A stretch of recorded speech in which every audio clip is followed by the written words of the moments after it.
yards all day. The little blue engine was covered in coal dust. "We can't clean you up tonight, Thomas," said his driver. "There's a problem with the hose pipe." "Father," said Thomas, "a bath would make me feel much better. The others are sure to say I look silly." But the engines were too busy arguing to notice Thomas. James was talking loudest of all. "I deserve a new coat of paint. Sir Topham Hatt says I'm the pride of the line, and—" "Rubbish," huffed Henry. "We're all the pride of the line." "It's been like this all day," confided Percy to Thomas. "James is getting a new coat of paint and won't stop boasting about it." "Why, James? I'm the one who needs a new coat. Look at me."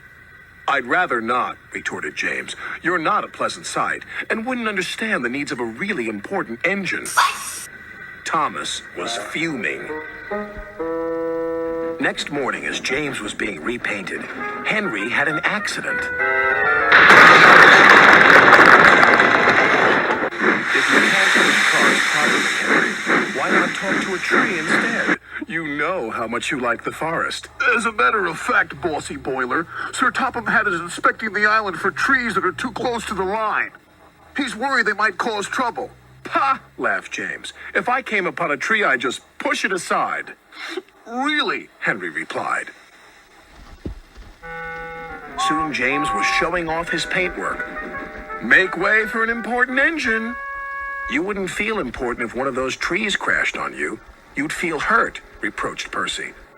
"Rubbish! It wouldn't dare." "You should be careful, James. Trees can be just as powerful as engines," advised Terence. "Oh, please. Now, excuse me, Sir Topham Hatt needs me to pull the express." And he huffed away.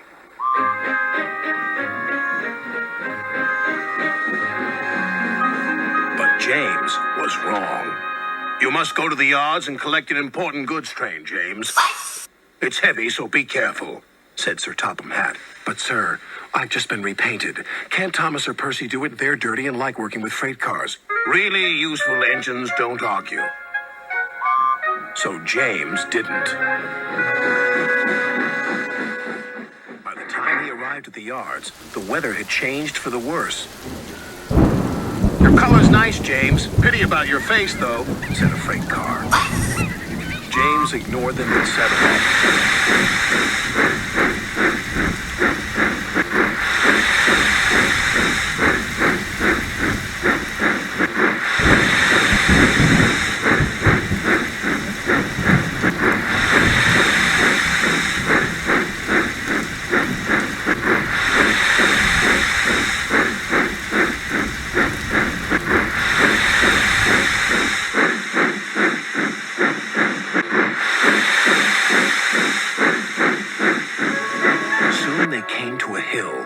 Driver knew they were in for a difficult time.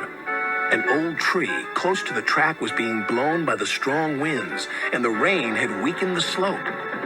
All of a sudden, the tree moved.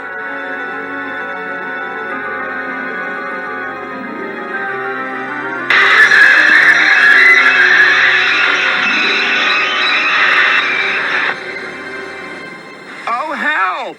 cried James. "Go away!" But of course, the tree couldn't.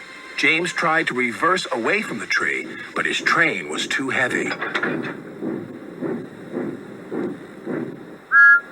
Then he heard a whistle. "It's Thomas," called his driver. James felt embarrassed and worried that Thomas would laugh at him, but Thomas didn't. He knew this was no time for teasing. "Beep, beep." "I'm ready," whistled Thomas.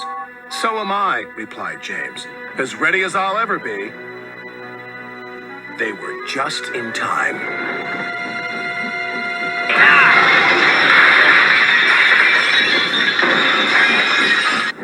Later, James spoke to Thomas. "Percy and Terence were so right to warn me. Thank you for rescuing me, Thomas." "Oh, that's all right. We engines must pull together, whatever the weather." Just then, Edward bustled in. "Sir Topham Hatt thinks you're both brave engines. Thomas, you're going to have a new coat of paint.